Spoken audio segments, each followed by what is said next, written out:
Gunting. Yay! Titignan natin, guys. Ito, order ako.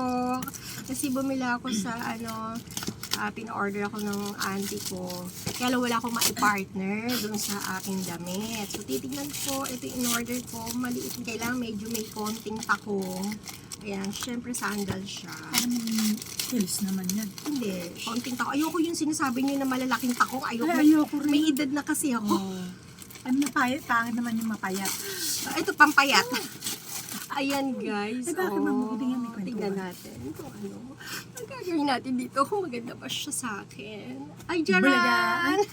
Talagang one stick na. Ayan, ganyan lang siya. Ang hirap tayo ilakad niya. Ay, ayoko yung malalaki takong yung malalapad. Ganda nga Sawa yun na ako eh. Yan ang dun. hirap ilakad. Ang ganda, diba? Size 7 to, guys. Hindi ko alam kung kasya sa akin. Oh. Dapat sa'yo 6 lang. Basta Tingnan natin. Let me see. Okay.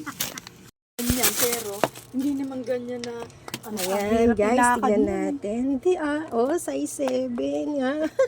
Laki. Malaki talaga siya, no? Pero okay lang yan. Tingnan natin, guys. Meron din ako nakitaan ng mga ganyan, lagpas sila eh. Mga kabataan, lagpas yung kaladkad nila. Sabi ko, ba't ganito maganda? Okay din naman. Ayan, okay din. Mataas din siya. Ayan, guys, ang ganda sa paa.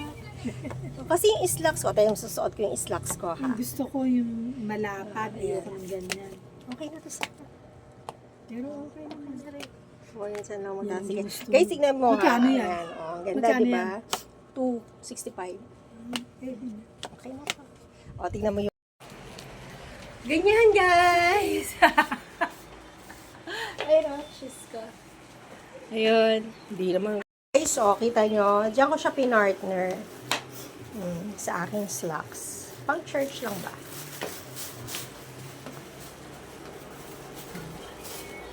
Diba?